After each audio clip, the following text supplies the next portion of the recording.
just lead us in, and Okay. then I'll do a little bit of housekeeping. Okay.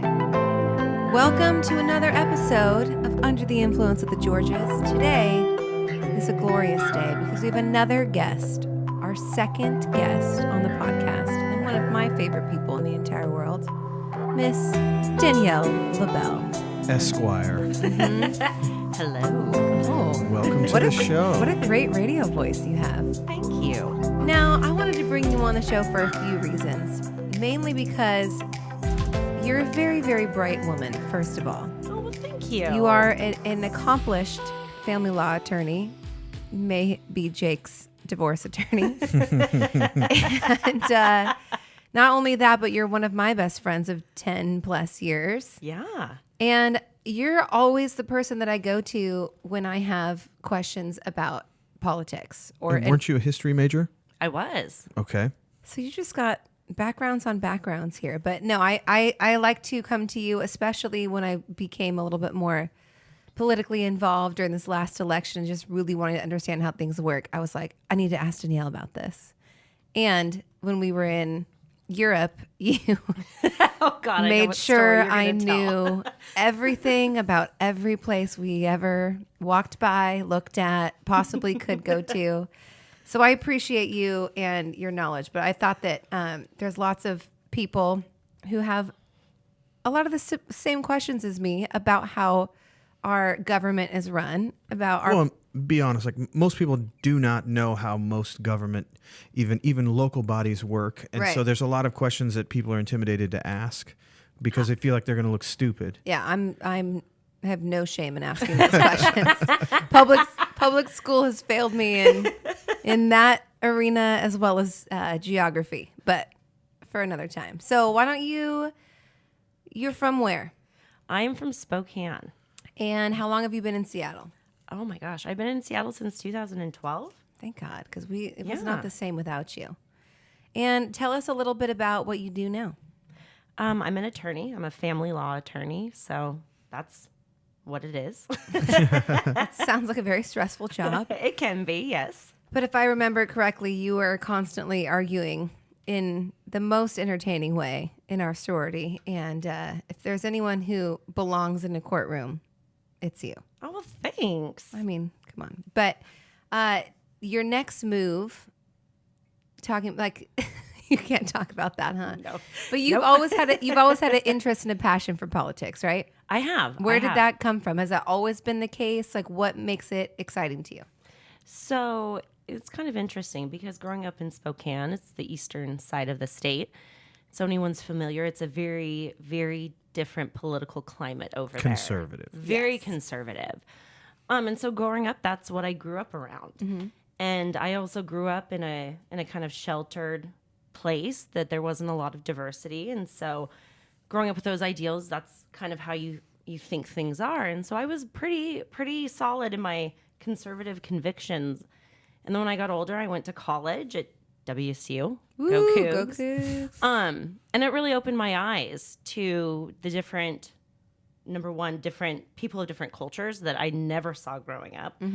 And people of different socioeconomic backgrounds, which I just didn't see a lot. I grew up in a very homogenous place. And so coming from what I thought was my political ideologies and then having my eyes open to the fact that not all the people have the same privileges I did growing up really stuck with me. It really did. And so I Is think there like a class or a moment or just the overall experience that kind of opened your eyes a little bit? it was definitely an overall experience. It was never one day waking up and saying, oh gosh, I'm a liberal now. Right.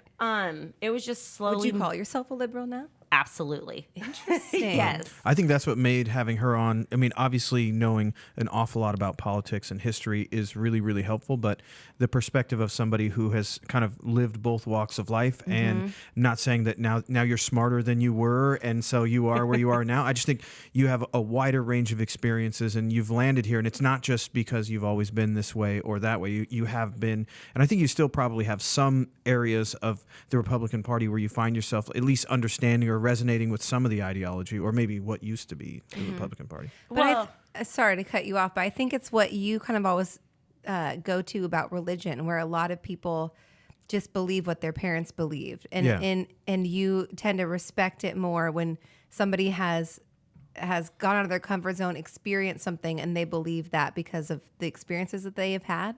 And so I think that And that seems 100% honest. Like I can get Right. whatever your opinion is. If you have like at least been open minded and a little bit self critical about your ideology, like then wherever you land is fine by me. But if it feels like you're just, you woke up and you're following down the path that your parents laid for you, I think that's not good for any aspect of your life. Never mind politics or religion. Yeah. Like you need to find it for yourself, and that's what I think is. I think that's what's most exciting about having you on the show is that you still have a lot of that. crossover. Yeah. It is. Well, if you notice, I didn't say Republican or Democrat. It's, for me, it's more what kind of line your beliefs go up with rather than a political party. And so that's something too, growing up, kind of reflecting back where, you have people in your life that self-identify as a Republican, and then you really think about the ideals that they have and you realize, no, you're actually very liberal leaning, Mom.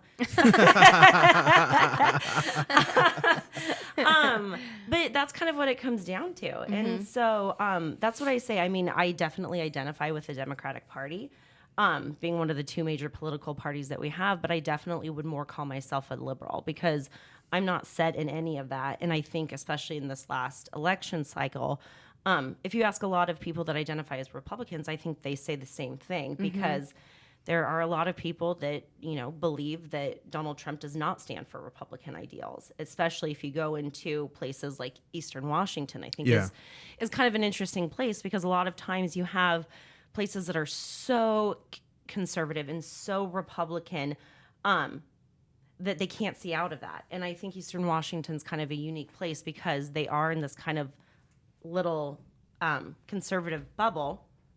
Oh, thank you. I was going to do that too. This conservative bubble surrounded by liberals. And so you get a little bit, I think, more openness. And they also have a lot more social programs than a lot of places that are conservative, especially in the South, because they are in a liberal state. Yeah. Yeah. Interesting. So do you think now with how polarized our political parties are, like I remember you saying one time that democracy was never supposed to have two major parties. Am I remembering that right? Yeah. When we were talking about it, I was talking about the fact that it's very unique, especially in Western democracies, to only have two major political systems. Gotcha. If you look at a lot of the other systems, especially in Europe, they have multi-party systems. And another touchback is I know I was taught this in history class. Full disclaimer, I don't know if this is true or not. I don't claim to be a historian. But I remember them talking about that the framers actually didn't want political parties for, quite frankly, the reasons that we're seeing today, where you have people that get so stuck in a set of ways. And in my opinion, looking at it, there should be more than two political parties because there are so many issues that we have, and we have such a complex society. It's kind of asinine that we think that, we can look to one of two places and get everything that we need. And so going back when you see kind of these smaller parties come out within a party like the Tea Party, as someone that doesn't believe in their ideology, it was still kind of exciting to see that you have these kind of branches that are coming off, or you have these people now that are ultra to the left that are coming out and kind of breaking out in these parties. I think it's interesting. I think that it's a good thing because it would more address where people's kind of minds are adding up. I think especially now the people I talk to, whether they are Republican or Democrat, like I don't see necessarily, I don't see them fully one way or fully the other. And it's frustrating that you have to kind of just choose one of those when you could be a combination or somewhere in the middle or whatever. Exactly. Yeah. Well, how do you handle, like, I think people that are poor, and not even poor, like, can't feed themselves, but poor, like, not filling up their gas tank because they have a bill coming up that they know they need to cover, need to have, just the basics or very little savings. Like, you couldn't, a car repair means calling a family member or taking the bus for a while. Like, that's maybe not poor on a global scale, but for here in the U.S., how do you deal with, like, I remember the whole Tea Party thing, like for almost a year, not even caring what that even meant or having any idea what it really meant other than, Joe the plumber. Like, and for somebody who I think people think like, oh, you guys went off to college and you studied economics and you went to a, $40,000 a year school. You must know all of these things. And I remember thinking like, just not even engaging with it because it's really not something that resonates with me on a day-to-day, like fresh out of college with just needing to fill up the gas tank or wanting to go hang out with friends on a Thursday night. Like you just, how do you get people engaged? So I think the kind of problem with our generation, if you want to call it a problem, is we did grow up in the 80s and the 90s and we had this huge economic boom. We had the best standard of living that they've ever had in the history of the world. And so we all grew up very secure. And so we never had to really get involved. I think, so even what I'm calling poor isn't really poor in the grand scheme of things. Exactly. I mean, you still have a car. You can still buy gas. You just might have to wait and see. And so I think that people were apathetic. And I think it's really carried over. And what it is it's created this weird conundrum because the political parties, they only base their message towards the people that are voting. And the people that are voting are the older population, even though they're a small majority of our population. And so that's the thing that's so interesting to me is people's apathy on this. And people now, especially in the last couple of years, have gotten really involved. But it's a little too late if you look at it based on what's happened this last election cycle. I mean, Donald Trump was not elected by a popular majority. And I think that speaks volumes. And so another good example, But explain that. I mean, I think there are people listening right now. There's some people that would find this part boring, but there's some people saying, why didn't he? He's our president. And there's people he won saying the election. now, like the Electoral College, do we need it? Like, why? I think I'm going to say it so we don't look like idiots, but we all understand what the Electoral College is, but why? Like, what does it take for that to go away? What does it take for it to be a populist vote? So I think before going to that, we need to go into the reason why we have an electoral college. That's what I'm saying. Yeah. What is it and why is it there? So what it is our framers essentially thought that the population was too stupid to directly elect their president.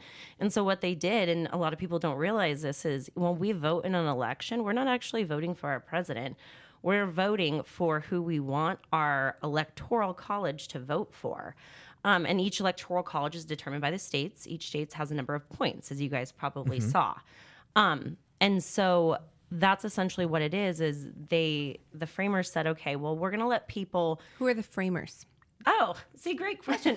The people that developed our Constitution. Okay. So when you look at it, Thomas Jefferson, Benjamin Franklin. Never heard that term before. Really? Yeah. Oh, see, thank you for pointing that out. It makes me sound very nerdy, but and so, okay, the founding fathers, the framers, if I kind of use that interchangeably. And so they basically said, okay, we're fighting this war of independence. We want to have a democracy, but we also understand that we don't want people to have direct rule because the masses can be a little crazy. And so technically speaking, we're a republic. And so what that means is we go in and we vote for who we want our electors to vote for.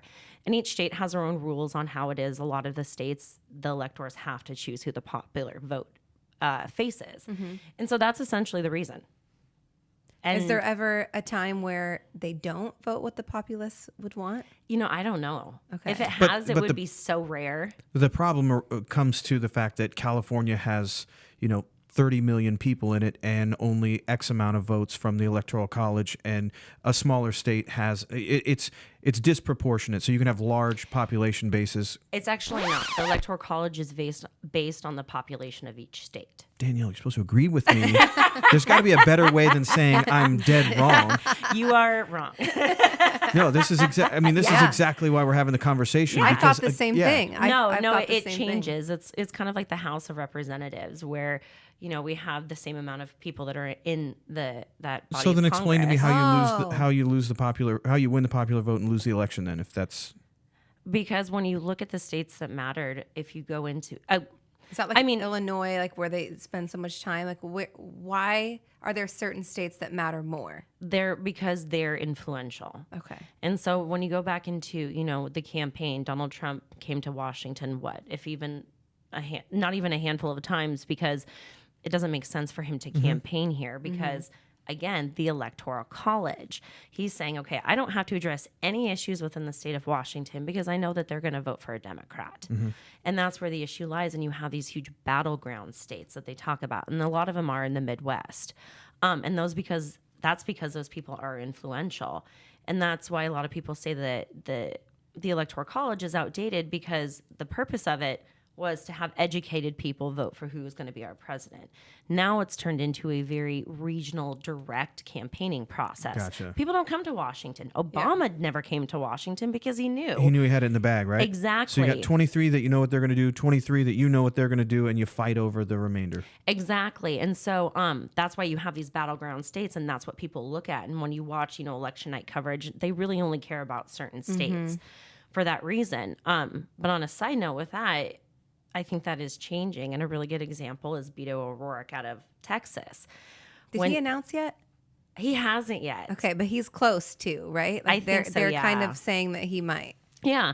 And his story is just fascinating. And I was really surprised it didn't make more news, because he ran as a senator in Texas, which is arguably one of the most conservative states. And he almost won. And he's not even a liberal. He is a far left liberal. And two, he ran against Ted Cruz. And Ted Cruz is very popular in Texas. So that was, I think, really kind of shook the establishment, saying, okay, even though they did go heavily Trump in their presidential election, that they were ready to upseat a senator. Yeah. And speaking of senators, okay, explain to me, I know there's the House, and I know that there's the Senate, and then there's the Supreme Court. Explain to me, like, what is the difference? And I always wonder, like, how politicians decide, do they want to either be a senator or a congressman? Like, what is the difference?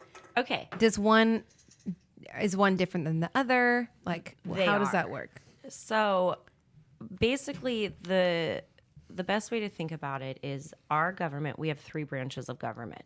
We have the judicial, and that's our Supreme Court. We have the executive, and that's our president. And then we have our legislative, and that's our Congress. I have a Schoolhouse Rock episode that just kind of popped in my head. And we were saying this. I was like, right?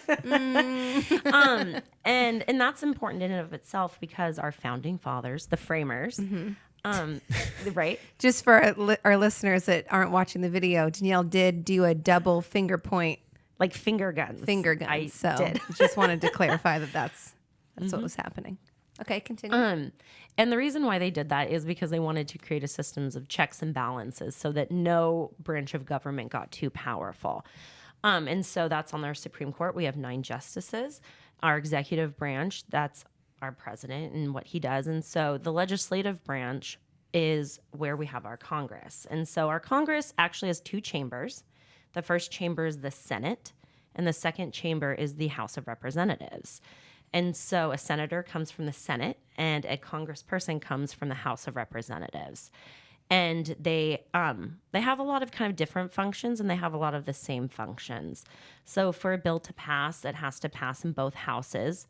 That can kind of confuse people when they say both houses, because we have a House of Representatives and does it go to one first, or does it just have to go to both at some point? It depends. And again, I'm not claiming to be an expert, and what I remember from it is that certain bills, like appropriation bills that have to do with finance, that actually they have to start in the House of Representatives. Okay. I do believe that there's certain ones that have to start in the Senate as well. So either way, no matter where they start, they have to go through both. They have to go through both houses, and then they would go to the president in the executive branch to sign it into law. And then the judicial branch comes in because they're the ones that can strike down laws. So let me ask you this question. Obviously, the Democrats recently took the House. If the point is for everything to stay balanced, what happens when one specific party takes over all of it? Does that ever happen? Oh, all the time. All the time. Okay. So I think... And what do you do in that case? Is just like wait for the next cycle and try to balance the scales? Yeah. So I think the thing to remember, too, is understanding the difference, too, between the House and the Senate. Okay. So the Senate... Lay it on me. Yeah. So senators, they have a 6-year term. Okay. And every state has 2 senators. Didn't know that either. Yeah. So the Senate is actually... It was intended to be kind of like the upper house, meaning... It was proceeded to be kind of the More fancy, the if you more will. fancy, the more formal, and that's really reflected when you look at their rules. They're a lot more collegial to one another. And it also, you have people that are usually more well known because you have people that are in their tenures longer. And two, it's interesting because each state has 2 senators, you have a weird balance of power, because you can have a state like California that has a massive population and they have 2 people that represent their interest. And you Gotcha. can have a state like Rhode Island that has a small population and they also have 2 senators. So the House of Representatives, that is the one that's based off of each state's population. Okay. So there's 435 members, I think. And initially when they started doing it, every time we had more population boom, they would add more members and they literally ran out of room. So that's why now it's capped at 435 or whatever that number is. It's around that number. And so it's reapportioned based on population. So when you go in there, California has a bunch more representatives than, a state like Delaware does. Those terms are only 2-year terms. Gotcha. And the kind of reason behind that too is that house was meant to represent the population as a whole. Gotcha. Okay. That's the one that people more consider, I don't want to say like down and dirty house, but it's not Which as is kind refined. of like of the people. A little It's bit more subject to the whims of the public. So like Okay. when you look now, you didn't have a lot of senators that were elected that are kind of outside party lines, but you had a lot of Congress people that are elected outside of party lines. We have people that are openly identifying as socialists. Yeah. In that. And so that's where it can get really interesting and you have a lot more members. Okay. So, That makes sense to me. And then the other big difference that's important is that in the Senate, the president of the Senate is our vice president, and that's Mike Pence. Gotcha. How much power does he have within, like, does he have like veto power if the Senate says He doesn't something? have veto power, but his power comes down to he can break a tie. Ooh. Because we have 2 senators from each state, which means we have an equal number. Gotcha. Yeah, and then so they're kind of the head of the Senate, and then the head of the House of Representatives is the Speaker of the House, and that's Nancy Pelosi, which is a very common name. People know her now. So yeah, Okay. and so like in this case, where we just watched the Michael Cohen testimony, and there's a lot of people that kind of said this is hogwash, why are we listening to him? And there's a lot of people that used it as an opportunity to like search for more collusion evidence and things like that. Why was that impactful or not in your opinion? And I'm just curious, like, what you think about how it went and if it's going to lead to anything, if it's going to affect Donald Trump within his presidency, or kind of where you see this whole thing going. yeah. And how is the investigations that they're doing within the House how does that differ from all the other investigations going on? Yeah. So Can we do some like? Yeah. Let's ask that line of question. Just ask one of those at a time. That's like 5. I don't remember what you asked to Okay. begin with, so just like roll right into the Cohen stuff. Okay. So Michael Cohen just testified in front of the House. Why is that significant or not significant moving forward, do you think? Okay. Well, it's significant for a bunch of reasons, and I think the main one is because he testified that the president reimbursed him for paying off Stormy Daniels. Right? And he's saying that he did it after he was in office. And so that's what's important. Going to back when you touched on, in your 8 questions in one, why it's important on testifying, I found it really interesting because when you look at the people that were asking questions, you could really tell their political party based on the questions they were asking. Right. Because if you look all the Republicans, they didn't ask a single question about Trump. It was all about kind of disproving him. Whereas if you look at the Democrats, they were trying to ask questions about how it related to Trump. Yeah. As to the impact, it kind of depends on how you look at it. I know a lot of people are very much, let's impeach Trump. I will admit, I used to be one of those people. At this point, though, impeachment's a political process. It's a long process. And where we have, and I say we, so the House right now, the House of Representatives is controlled by Democrats and the Senate is controlled by Republicans. In order to impeach someone, you have to have both houses support. And it's not There's there. no way that it's would not happen. there. Yeah. And again, knowing Donald Trump, he would come out and make all these excuses that it was partisan and he should be the rightful president. And so what, as far as like the legal repercussions, like if he did, insurance fraud and with his taxes, inflate and deflate his taxes in order to get more money, like what does it matter if the president had broken laws like that, or do you just kind of like let it slide, or will it take so long to actually do anything about it that it wouldn't matter? Well, again, I think it's depends on what you look at it. So in impeachment, yes, it's going to be too long of a process. Okay, we're already 2 years into this presidency. I think what was more telling is Michael Cohen when he wouldn't answer questions or referenced his deal with the Southern District of New York. So what that means is that's important because there would be a criminal investigation against him. Okay, should they start it now when he's president? No, because there's a lot of controversy about whether or not a president can be indicted. Gotcha. Even if he's indicted, let's say he can always pardon himself. That doesn't make a lot of sense to do that. And so if the Southern District is investigating him and they wait until after this next election cycle and he's not reelected, then he could be facing severe criminal charges. Gotcha. So I think he's going to be pulling really hard to be reelected, especially if he knows some criminal charges could be coming.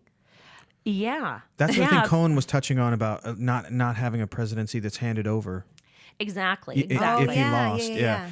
That's what I was kind of interested in. Like, I think all of the political talk is important, but like just from your perspective as a lawyer, like you watched another lawyer up there answering questions. I couldn't think of someone who would be better served to answer those questions. Like if you put somebody that is an accountant up there, they're going to be sweating bullets. They're not necessarily going to know some of the angles that of the questions they're being asked. So like what I saw, what was I think like must-watch TV about that was knowing that it was a true chess match going on.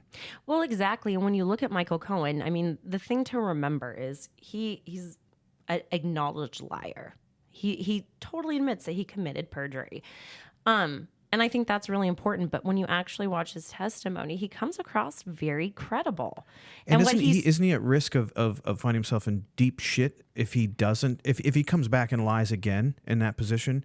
Isn't his plea deals at risk? There's a number of things where, and I'm not saying he's not a liar or a total scumbag, because I think 6 months ago he sure came across, or 2 months ago sure came across like one. Yeah. But at the end of the day, it seems like if you weigh out what his best options are at this point, it's probably telling the truth up there. 100%. And his plea deal is based on him telling the truth. And so if he's lying up there, that could potentially put that into jeopardy, which has happened on people that have already pled in this whole issue anyway.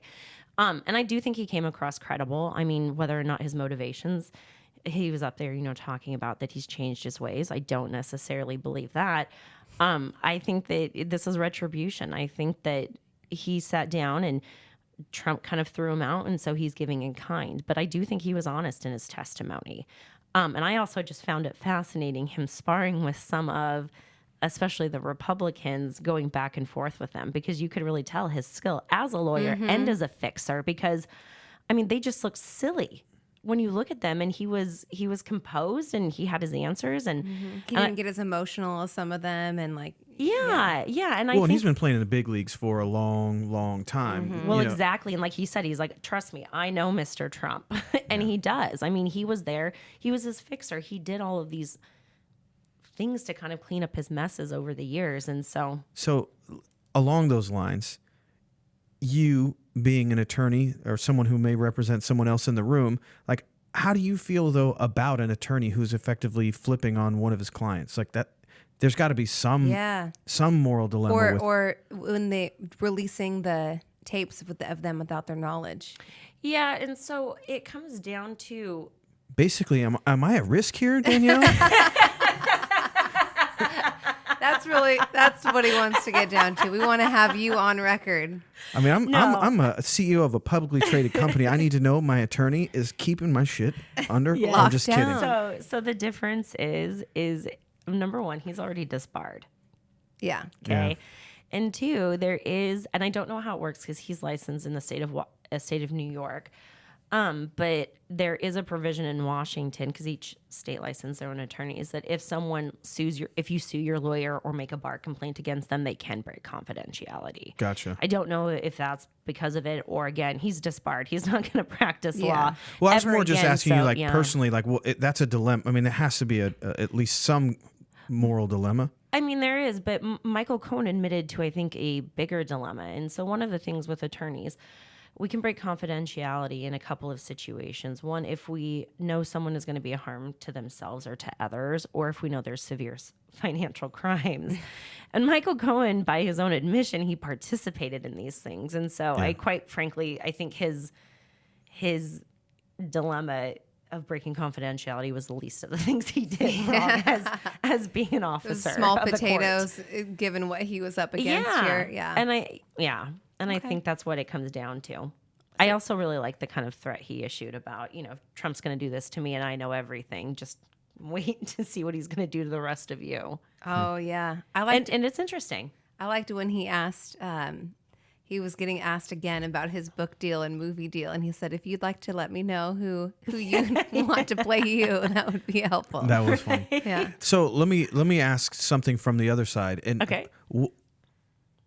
As anti-Trump as Washington is, like where we're at right now, just the economy and some of the things that are going well, at least at this point, like how come there? I mean, how do we handle that? There's not a lot of credit.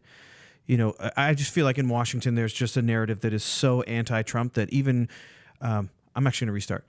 Looking forward, like taking stock of like how Washington treats Trump and just the general narrative. Like we can go to any coffee shop and you can say anti-Trump anything and it's taken. But I have business partners and people that I work with in Florida where it's the exact opposite. Where they're and I'm sorry, Florida folks, if you're listening, I'm not saying that's all of you, but there are places where if you were in public, you would probably round off the edges of the conversation a little bit. So, and I think like what things is Trump doing well, or is it is the credit misplaced if he's getting any of it? And I mean, for me, I like CNN, and I know I'm rambling, but when you watch the Young Turks and they show CNN slight, you look at it and go, man, it's just a like more polite version of Fox News. There's a lot of grandstanding and a lot of stuff where they're just harping on really small things that just seem to me to kind of discredit their position.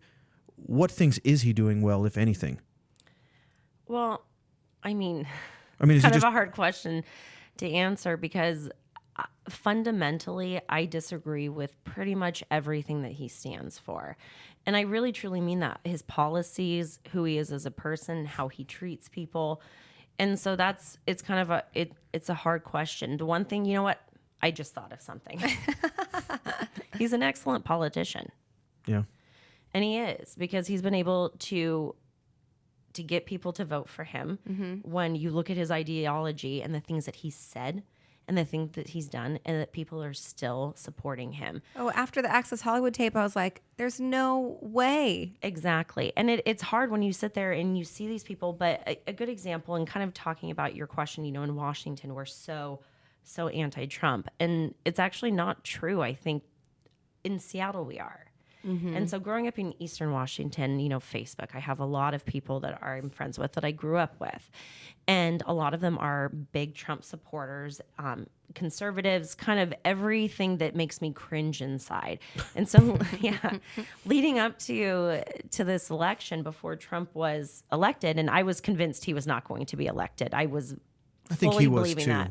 Oh, I believe that too, 100%. He seemed pretty shocked during his acceptance speech. Oh, and people have talked about it. I mean, it's been in books released about it. But I was going to block these people. And then I thought about it and I was like, no, I'm only blinding myself because I don't like what they're having to say. But these people still have a voice and they have the same vote I do. And I think it is important to remember that. And, if I'm driving home to Spokane, you cross the pass and you do kind of come into what I like to joke. I'm like, oh, we're in MAGA country now, because you can see the Trump. And a good example too is my sister-in-law and I, that we have a family friend who is very conservative and writes just stuff on Facebook that's no matter what Trump does, they support them and all this stuff. And this person, I've never had an interaction with them in person where they've ever brought this up. They've never been anything but so kind and lovely. I've known them my whole life.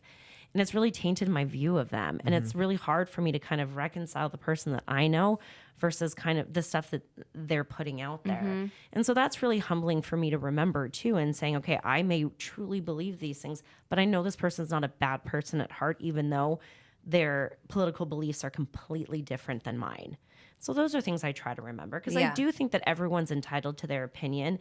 And the thing that bothers me a lot is when you see these people getting so adversarial, because one of the benefits of the United States is that we can each have our own thoughts. That's one of the things I worried about, that just this podcast, with trying to not have such a slight one direction or the other, because I don't think we need to there's plenty of that. If you just log on to Facebook, that's you'll get it all the time. So if it just goes one direction, but at the same time, like that very point is the same reason that you can have a podcast and be critical of things, and still like that should be the narrative. Anyone that's listening or at this point has said, oh, I can tell there's 3 people at the table that are not fans of Trump, and have turned it off, like they're actually the ones that are missing out on the broader conversation that will lead to a more balanced, representation of both of us. And I think ultimately that's what we really want is, I don't want everything our way or their way. And quite frankly, I don't think either group is intelligent enough to claim that they should have right and title to dictating how everything goes moving forward. So, well, it's true. And one of the things that I always think about too is people, when they don't want to hear other people's opinion, it's a fear. And that's scary in and of itself. And I think about that. Why would I, because I feel something so strongly, be concerned that they're going to convince me if I really feel that way? Yeah. And so I'm sure Jake gets a lot of that in his career, of people just shutting it out and be like, what? No, when they don't even know what it's about. And it's fear. And if you really, truly believe this and say, okay, this is what I support, then why should you be fearful of listening to what someone else's point of view is? And I'm not saying this is easy and that I'm perfect. I was home for Christmas, and there were some family members where I just, again, cringed inside. And I had a couple drinks, and I probably said some things that I feel like you had a pretty witty comeback to one that was very kind. Yeah. It was not confrontational, but you definitely won. Yeah, but no, but that's the point. Right, but looking back at it, is everyone should feel comfortable expressing their opinion. But on the flip side of that coin, if you're going to express your opinion, you better have a rational reasoning behind it. Especially talking to you about it. Right, or feel comfortable explaining it to me. And if not, that's fine. Then don't bring it up in my presence. Sounds an awful lot like a judge. Right? Don't bring it up in my presence. Well, it's one of those things, you go to law school and you learn to think like an attorney, and you can never turn it off. And I understand that it drives everyone in my life crazy, because I definitely do that when I'm questioning people or what about this? And I know it drives them crazy, but. So let me ask you this. Moving forward in the next upcoming election, we have 1 million Democratic people running. Yeah. Who do you think are the front runners, and why? What kind do you predict will happen for this upcoming election? And we'll have you on like leading up to it, obviously. But I'm curious who you have your sights set on and why. Yeah, so it's kind of hard because there's not one person that I'm completely behind. Looking back at that, though, I don't think there's ever been a candidate that I've been completely behind and saying, okay, this is the person I want to go for.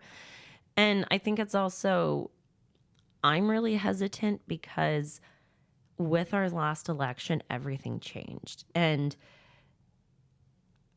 that was huge. And what I mean by that is, where we did have animosity in politics and there was dirty politics, it was on a completely different level in this last election cycle. And things happened that people just never thought would happen. And so I remember, Susan, when we were in Amsterdam, and it was in the spring before the election. And do you remember we were in Munich? Oh. No, my God, I don't said Amsterdam. We were in Munich. Yes, And at the beer house, the Hofbrau house. Hofbrau house. And we met these guys that were from London. What? We weren't even engaged then, so it's so this was, and so we got to talking. And I remember this. Yep. And all they wanted to do was talk about Donald Trump. And I remember we kept blowing him off like, it's not exactly. gonna And I was happen. explaining, saying that we're still in the primary season. He's not even the Republican nomination. He'll never be able to get the nomineeship. And even if he did, he'll never be able to be elected. And That's before the Brexit vote. And they were saying the same thing about Brexit. It will never Yeah. happen. It will never happen. And then after that happened, do you remember we got the message on Facebook and they're like, well, it looks like we're all wrong and we're all fucked. Yeah. Oh, excuse me. Now we can bleep that out. We'll bleep. But I mean, no one ever thought it would happen. And so looking back at this and seeing what we saw this last election cycle and looking forward, I think the big takeaway we need is if you are a Democrat or liberal leaning, or you just want Trump out of office, because I know there are a lot of Republicans that want Trump out of office. I'm not discounting you. You're amazing. Keep thinking that way.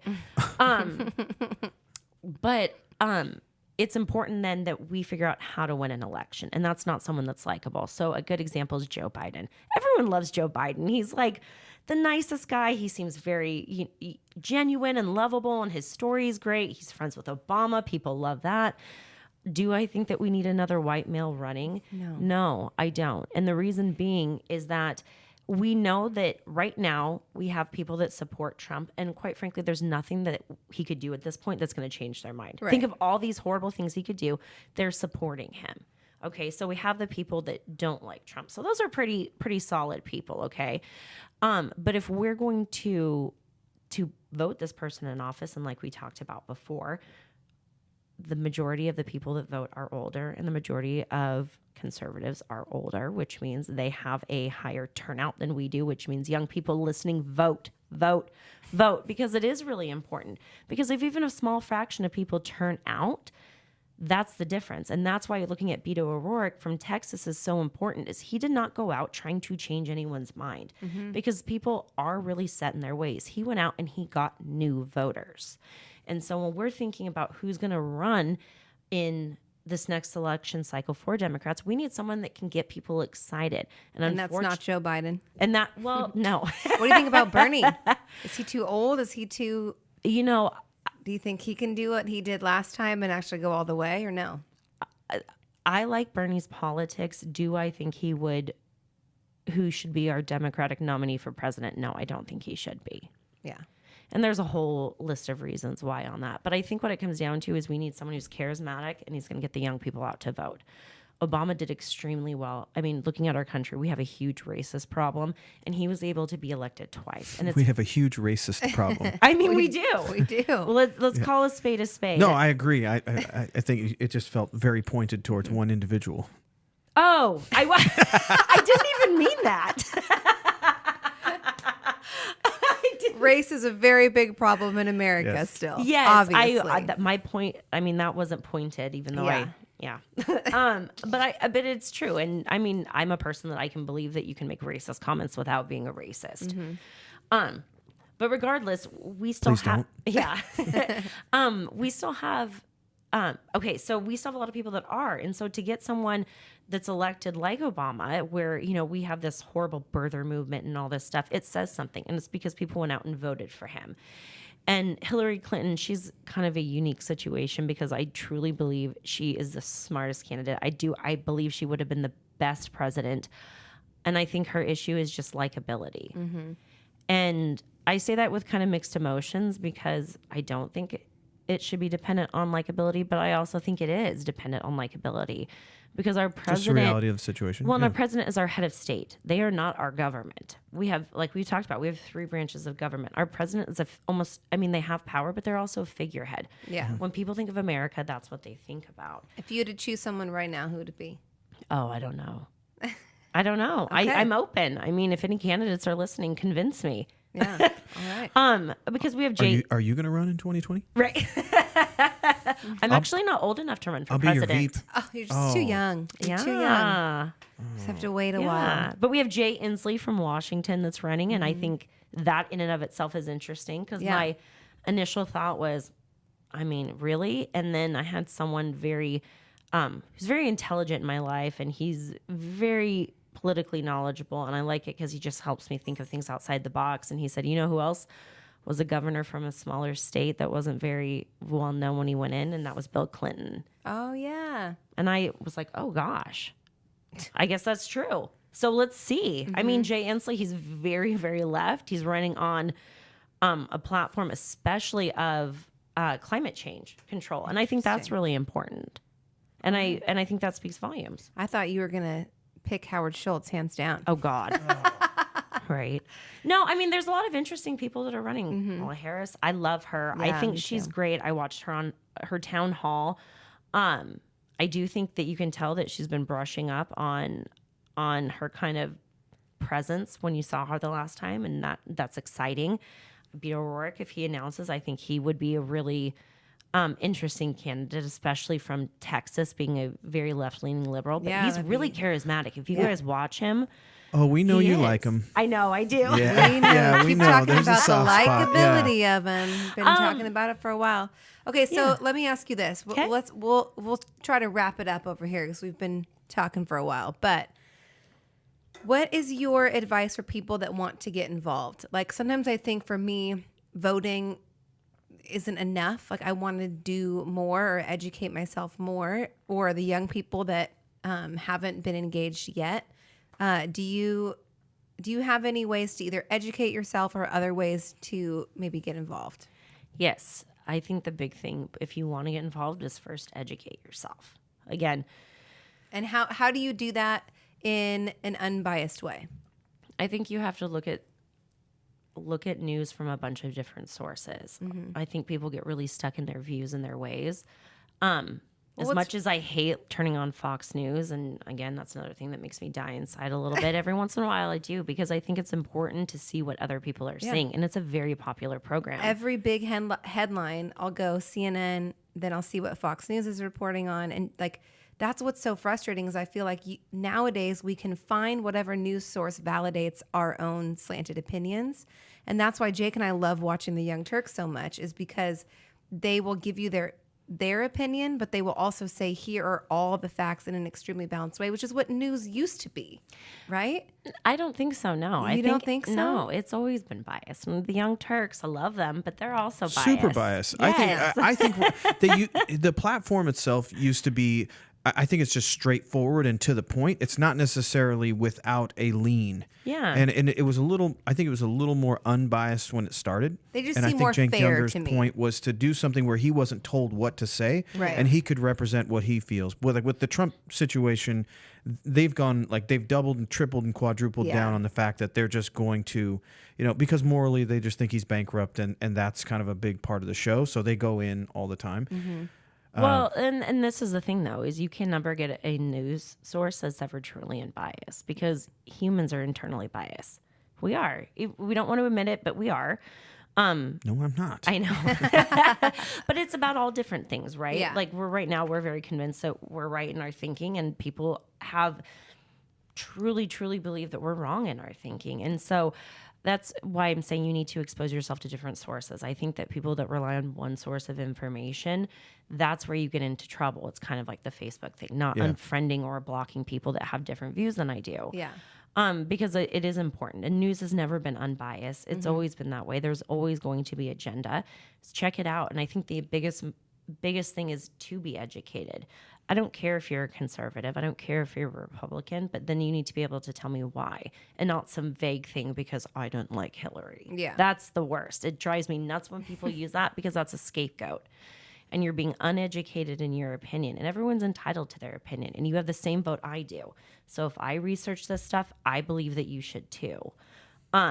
And the thing to remember too, you guys, is we take this for granted. And maybe I'm going to get on my soapbox for a second. Get on it. But we really do. When you look at all of human history, a very, very small percentage of people were ever able to vote. They were usually males, and they were landowners, and a very small percentage of the population.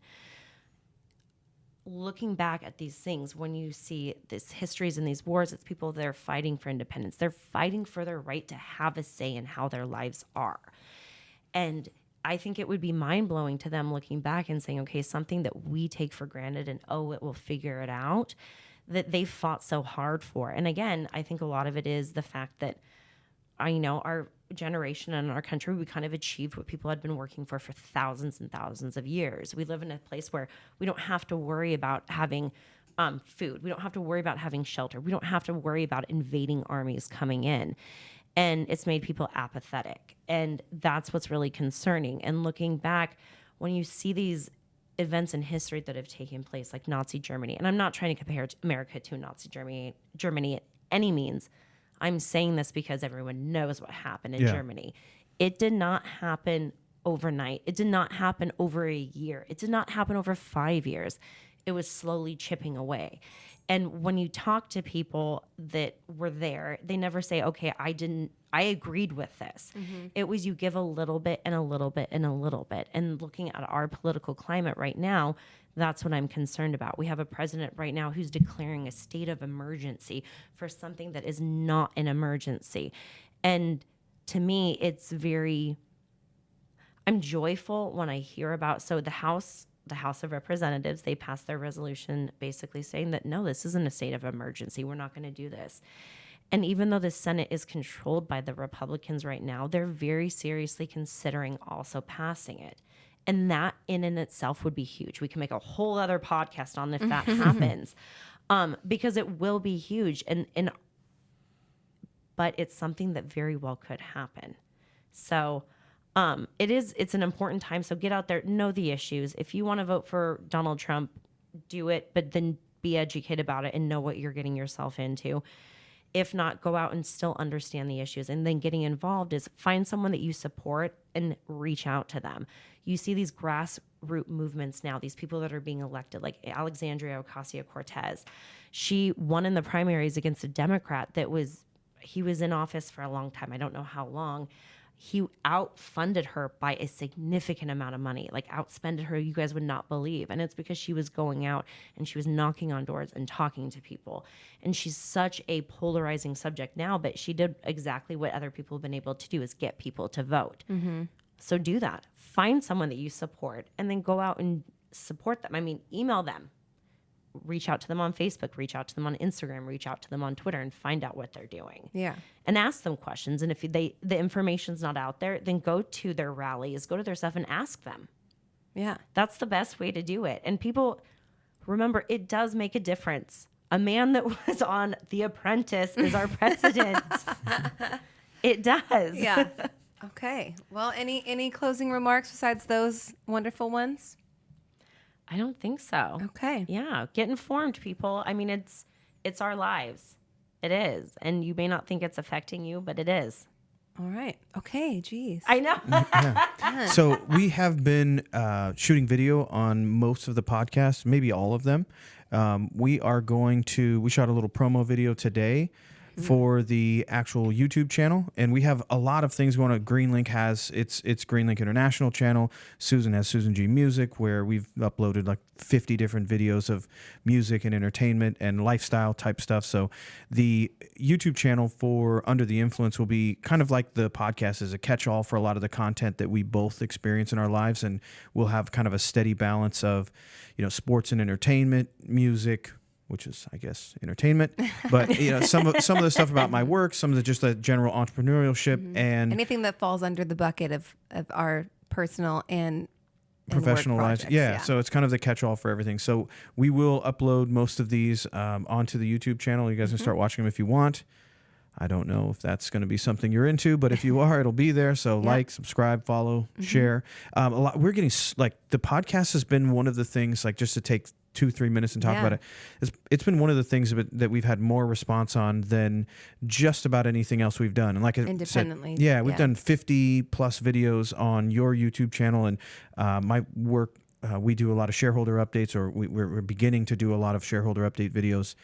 Those have been really well received on both platforms, but the podcast has seemed to hook up a little bit with people. It resonates. Yeah. And so we're kind of taking advantage of that and like using and kind of following what people are guiding us towards. And we're going to have more interactive ways when we record this. Like, we'll do some Facebook Live or Instagram Live, or have a platform for you guys to send in questions ahead of time when we do have guests on. And we want this to be continued to cater to the listeners. So if there's anything that you would like us to talk about, or something we touched on that you'd want to hear more of, feel free to get in touch with us. And also, but share, what I was getting to is like sharing it, like for all the people that have responded and shot personal messages to me, like, share it with folks. And and we're, we will be actively sharing, all of, it'll go both ways with us, but definitely sharing it, make sure people know about it. That's really, really helpful. And it's part of the reason there's been so much engagement that we've actually been able to stay on track every week and get an episode out. And there have been a couple of times where we've had to push a guest or push an idea out because we would be dropping another podcast 2 to 3 days later. So not saying we're going to get to a point where there's a podcast every day, but we will continue to do them on a regular basis. And like I said, continue to share it, help us get the word out. And if you've got good ideas or someone you think would be a great guest, like, it's still pretty small. So reach out and send it. I got reminded of a friend of mine who was part of one of the biggest bands and one of the most popular songs in the history of music that I think we have a shot of getting on the show to tell stories about, being on the road and hanging out with the Beatles and Zappa and doing some really cool stuff. So those ideas, like, send it over. If your cousin's somebody that would be awesome on the show, send them our way. Yeah. Anyways, well, thanks so much, Danielle LaBelle. Thanks for having me. Absolutely. And let's go get some food. Thanks so much for listening. Take care, guys. Find Under the Influence podcast on Apple Podcasts or one of the links on our social channels. And you can also find it at susangmusic.com. All right, guys. Take care. Have a great day. Bye.